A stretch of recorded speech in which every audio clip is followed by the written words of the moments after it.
حضرت عثمان رضی اللہ تعالیٰ عنہ 12 کاله حکومت کړي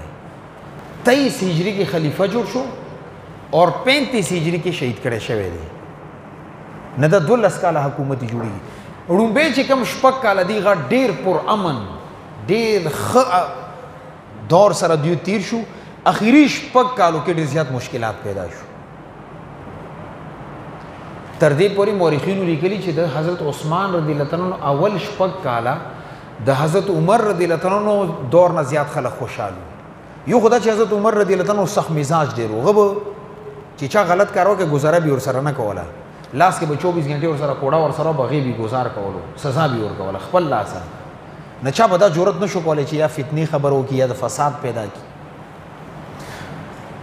اور قریش سره به ډیره زیاته سختی کوله حضرت عثمان رضی الله عنه ډیر نرم زړه والو نبی قریش سره به ډیره زیاته امینه کوله دوسر به ډیره زیاته نرمي کوله نو قریش ډیر زیات خوشاله خو چې کله دا اخیری شپږ کالو ته خبر رااله نه دی کې ډیر زیات مشکلات پیدا شو یو اعتراض حضرت عثمان رضی الله تعالی عنہ باندې چې کم عام مورخینو ذکر کړي چې د خلکو بکولو چې کم فتنه او فساد مزاج ول خلکو یو اعتراض پیدا کولو چې حضرت عثمان رضی الله تعالی عنہ د قریش ته بیت المال نه زیاتې پیسې ورکي په نسبت نورو خلکو کغه وزرا دي یسدي نغي جواب مورخینو دا ذکر کړي چې حضرت عثمان رضی الله تعالی عنہ هغه صحابي دي چې مدینه منوره کې په 20000 درهم باندې هغه وخت کې کوئی اخص دي چې صحابه کرام سخت غربت دور سره تیری مالدار یو دی قریش سره چې څومره مالی تعاونی کړي غي د خپل ځان نه کړي د بیت المال نه دی کړي دا اعتراض نه ختم شو دویم اعتراض ور باندې دی چې کوم فسادیانو دا اعتراض یو چې حضرت عثمان رضی الله تعالی عنہ خپل قریش ته غټي غټي عہدی ورکړي دي اغي جواب علماء د لیکل دي چې حضرت عثمان رضی الله تعالی عنہ دور کې 26 گورنران وزراو 26 گورنرانو کې صرف 15 قریش نور 21 د نور خاندانونو نو صحیح شو بیا دی 15 کې 2 گورنران دی معزول کو یو سعید بن عاص رضی الله تعالی عنہ اور یو د دی ورور عمر بن عاص رضی الله تعالی عنہ دی معزول کو خپل دور کې چې تاسو باندې خلکو اعتراضات دي او غوي چې نه فلانکې د گورنر شي نه تل لري شه او غو گورنر جوړي نه 26 کې چې 3 گورنران جوړ شي نه دی باندې زما خیال دی دا اعتراض کول چې خپل خاندان ته عہدی ورکی د ظلم دی او دا خبره ټیک نه ده او چې موږ کم دور سره تیریګو دله چې ام پی جوړ شي ناول خاندان ولګي په دی عہدو باندې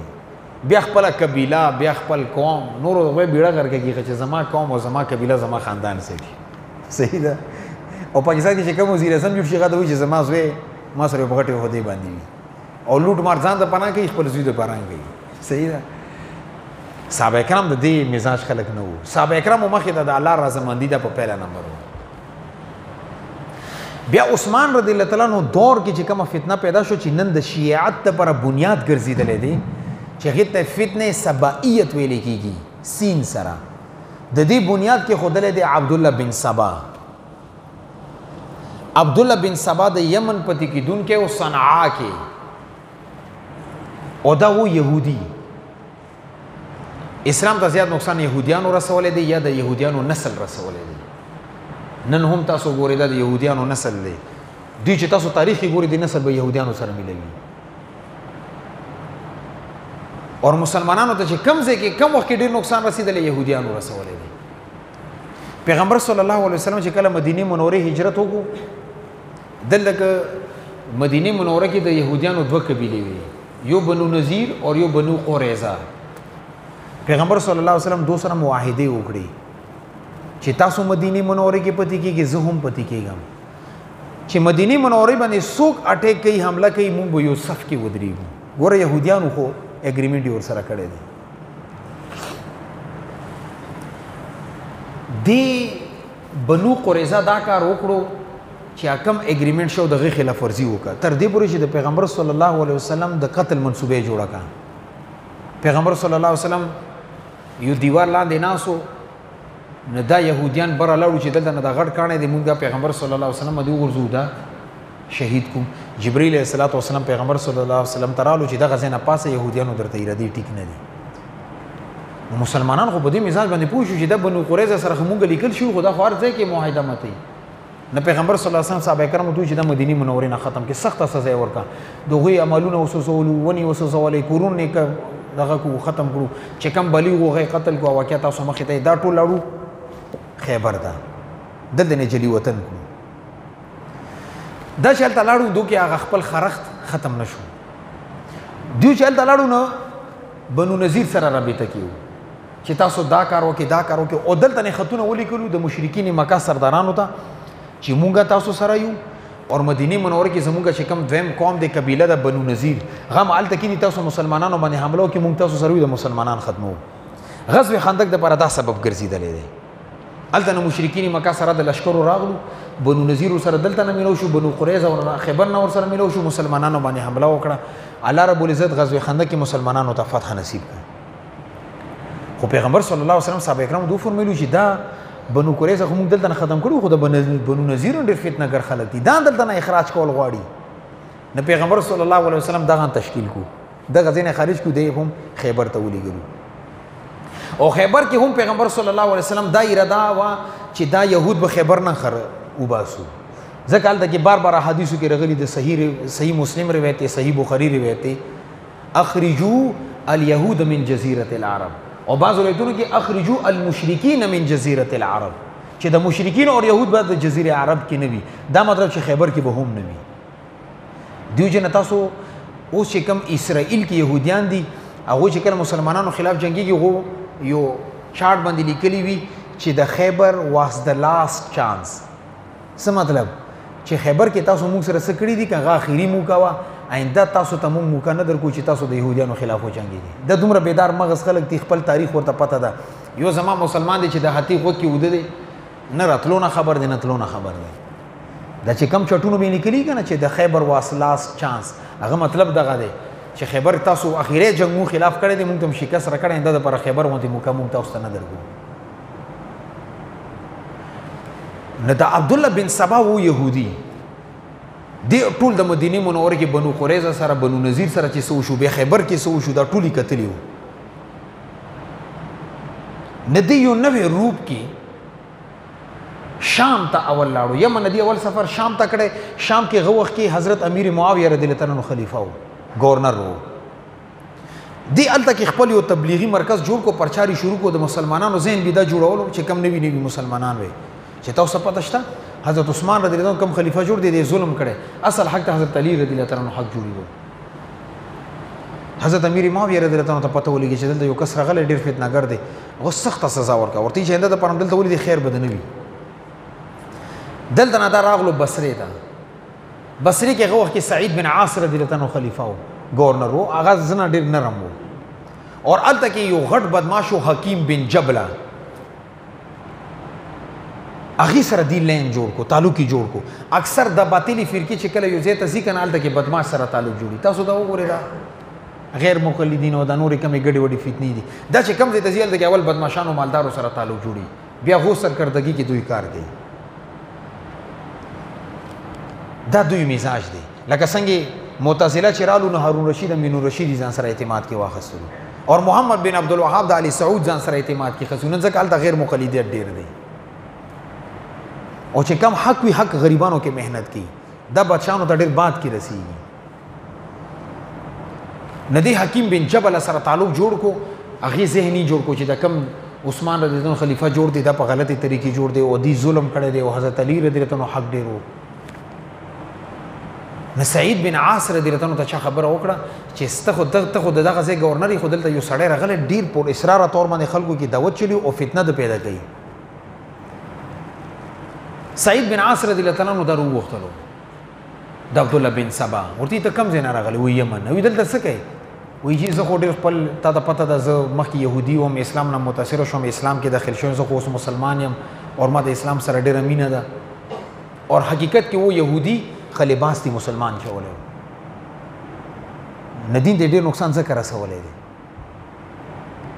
ورته تا په باره کې ماته بعضې خبرې داسې راغلي چې هغه انتهایي مشکوک دي. هغه ورته زه خو امر بالمعروف و نهي عن المنکر زما جماعت دی، زه خو خلکو کې ښې خبرې پلوم بدو نه مني کول کوم. خو بهرحال سعید بن عاص رضی الله عنه ورته دا خبره وکړه چې تا نه ماته دغه ځای کې خطره محسوسېږي ته دغه ځای نه وځه، نور مزید دلته ما پاتې کېږه بصره کې. دا بصرې نه لاړو کوفې ته. کوفې کې هغه وخت کې مغیره بن شعبه رضی الله عنه ګورنر و. هغه ځای کې خپل ځان ته جماعت جوړ کو، پر اصرار طور باندې به ځان ته خلکو ذهن سازي کوله چې د موجوده کم خلیفه دی د په ناجایزې طریقې راغلی دی او دا ختمول غواړي، داسې خلکو کې هغه یو قسم ته فتنې جوړه کړه. او دې دوران کې عثمان بن عفان رضی الله عنه ته خط ولیکلو دي ګورنرانو چې دلته یو سړی دی عبدالله بن سبا په نوم باندې هغه ډېره فتنه پیدا کوي. هغه دا نظریه ده نه دې ته فتنه سبائیت په نوم باندې یادېږي. او موږ چې نن کوم د علي تشهید و چې دا د عبدالله بن سبا نسل دی، د دې وجې نو چې دا د ټول دغه نسل نه راغلي، د دوی نظریات د دوی فکر دا ټول هغې سره میلوېږي. خو بهرحال دې جماعت د پټ محنت باندې آرام په مزه مزه سره یو غټ جماعت تیار کو مسلمانانو کې. نه د حضرت عثمان رضی الله عنه حکومت ته خلافت ته یو رکاوټ عبدالله بن سبا ګرځېدلی دی. یو سبب دغه و. دویم چې کوم سبب ګرځېدلی هغه د حضرت عثمان رضی الله عنه رحم دلی اور نرم دلی و، انتهایی نرم مزاج ہے. چا ورته ویلو چې دا فتنهګر دی ختمول غواړي قتلو وي، وایي نه چې څومره پورې کافر نه وي شوی مرتد نه وي شوی ما ته د قتلېدو اجازه نشته، نشم قتلولی. نه کله کله د ډېره زیاته رحمدلي نه دا نقصان کوي، لکه یو ځای کې سختي کول پکار دی هلته ته نرمي وکړي، یو ځای کې نرمي کول پکار دی ته سختي وکړي، دا نقصان پیدا کوي. تر دې پورې چې عثمان رضی الله عنه ته بعضو صحابه کرامو دا ویلو چې اوس امیر المؤمنین ته بعضو ځایونو کې ډېره زیاته نرمي کوي هلته سختي کول پکار دی. خو عثمان رضی الله عنه ورته ویلي چې نه زه دا نه غواړم چې د پیغمبر صلی الله علیه وسلم امت کې اول قاتل زه جوړ شم د خپلو مسلمانانو، چې څومره پورې صریح کفر او ارتداد پته نه لګېدلي په دې خبرو باندې زه څوک نشم قتلولی. دې دویم سبب و. دریم سبب دا چې حضرت عمر رضی الله عنه خپل دور کې دا پابندي لګولې وه په کبار صحابه کرامو باندې چې تاسو به مدینې منورې نه بار نه ځئ، بس تاسو به ټول ما سره وې دلته. او چې کم صحابي به مدینې منورې نه بار چېرته سفر کولی نو حضرت عمر رضی الله عنه بې تپوس کړو چې زه فلانکي ځای ته ځم دومره وروسته ستا اجازت دی، هغې به ورته وایي چې او لاړ شه چې ورته چې مزه بس بیا به پاتې شو. عثمان رضی الله عنه دا پابندي ختمه کړه. نه دا صحابه کرام چې مدینې منورې کې کوم و د مختلف علاقو ته لاړو، چې هلته لاړو نو هلته کې چونکې صحابي خو صحابي دی خلکو به ورسره مینه کوله ډېر زیات محبت، نه هلته به د صحابه کرامو هغه عزت او چې کم لوی مقام دی هغې نه به د بدماشانو ناجیزه فایده اوچتوله. هغه صحابي سره به تعلق جوړ کړو، یو انکار به کولو، چا به ورته چې ولې کوې یاره هغه فلانکي صحابي سره ما تعلق دی. نه دې وجې نه مسلمانانو کې هر صحابي چونکې مجتهد به و، چا به ونه مسلې تپوس وکړو هغه مطابق په هغې عمل کولو. دغه ځای کې د مختلف صحابه کرام چې مختلف شهرونو ته لاړو د هغې وجې نه مسلمانانو کې مختلف رجحانات جوړ شو. دې دریم سبب و. اور څلورم سبب دا و چې د حضرت عثمان رضی الله عنه دور کې د اسلام ډېر زیات پیلاو شو، ایران ته ورسېدو، افریقې ته ورسېدو، د کوم مختلف جزیرې دي دیو ته اسلام ورسېدو، نوي خلک اسلام کې داخل شو. او زوړ مسلمان اور نوی مسلمان کې دا فرق دی چې زوړ مسلمان عقیدې اعتبار سره راسخ وي، اب وړو خبرو مې ته نشي دوکه کولی، او چې نوی مسلمان راشي هغه چې چا واخیستلو بس مغه دی. نه چې کوم د نوجوان نسل راغلو دو به سنی سنی خبرو باندې اعتماد کولو، بس چا نه به خبر اورېدله او دا ټیک دی، تحقیق پې نه و. او چې کم جاهلانه رسوم په هغې باندې به زیات عمل کولو. نو چې کم راتلونکی نوجوان نسل و دا هم د حضرت عثمان رضی الله عنه د خلافت کې غټه پریشاني سبب دا جوړ شو چې یو خو د خلک ډېر زیات اسلام ته راغلو، د دوی کم ذهن سازي کول پکار یو بهترین د دوی ته تربیتګاه جوړول، د دوی ذهن سازي کول، دا چونکې صحابه کرام او مسلمانان په مختلف محاذونو کې مصروف وو، نو دوی هغه د چې کم یو اعلی طریقې سره د دوی ذهن سازي کول پکار و، هغې نه د غریبان محروم وو د نوجوان نسل. نو نوجوان نسل به دي چې کم فسادیانو دي نه زیات متاثره کېدل. دې څلورم سبب. پنځم سبب دا و چې کم دیهاتي خلک موږ ورته بنډیچي وایو، عام ژبه کې ورته بدوان دي، د کم دیهاتو کې خلک پاتې دې کې درې قسمه خلک وو. یو هغه چې هغه سوچه مسلمانان وو، هغوی به دا وایي چې د صحابه کرام څه وایي څه کوي به دا ټیک دي، نور خبره ختمه ده په دې باندې، دا صحیح مسلمانان وو. دویم دي بنډیچیانو کې هغه ګروپ وو چې صرف دې دپاره اسلام کې داخل شو چې مال غنیمت کې ماته حصه میلاو شي. مسلمانانو کې ماته ځمکې میلو شي رشته میلو شي مالې پیسې مې لاسته راشي دا منافقین وو دویمه ډله دا وه درېیمه ډله د بندیچیانو هغه وه چې هغې صرف سرسري هغوی سره علمي رسوخ نه و بس آیات ته مخې ته ویلې زه بس په دې باندې عمل کوم حدیث یې مخې ته راغلی زه بس په دې باندې عمل کوم چا به ورته وي چې هلکه صحابه کرامو د دې معنا دا کړي نه که صحابي هر څه معنا کړي خو ظاهر دي نه دا معلومېږي زه دا عمل کوم دې ته خوارج ویلې کېږي چې دا د بیا حضرت علي رضی الله عنه دور کې غټه فتنه جوړه شوه خوارجو دپانه دغه دور کې د خوارج راوچت شوي دي سرسري علم به ورسره ګهره علم نه او دا کم علم نه دا د سړي نیم مولا خطر ایمان خبره ده به بیا تباهي جوړي خلکو ایمان بربدوي نو چې کله مسلمانانو زیات فتوحات د حضرت عثمان رضی الله دور کې وکړو نه مسلمانانو فوج کې آرمی کې د برتی ضرورت و نو دوی داسې کار وکړو د مسلمانانو چې کم د بندیچیانو بدوانو دین لشکر کې واخیستلو ځان سره ولې چې جهاد کې ماته د مجاهد ضرورت دی چې هر ځای نه وي نه چې ابتدایي دور کې مسلمانانو کم علاقې فتح کولې غیر فتح کې آخري وخت کې مسلمانانو ډېرې علاقې فتح کې نه په خپل ځای باندې شو چې کله جهاد ختم شي نو بس بیا دغه بندیچیان چې کوم د بالکل اوسګار وایي څه کاري نه و نو دیو د جهاد په ځای باندې سیاست ته متوجه شو یاره دا حکومت ټیک دی دا ټیک نه دی دا گورنر ټیک دی دا ټیک نه دی د سیاسي تبصرې شروع کړي سیاسي تبصرو سره جذبه دا جوړه شوه چې زه سیاسي لیډر جوړ شم او دا بدوان خو د یو خبرې خلک دي چې ضرور چې دا کار دی بس بیا یې کوي بیا به چا پلار مني کي دا باندې والا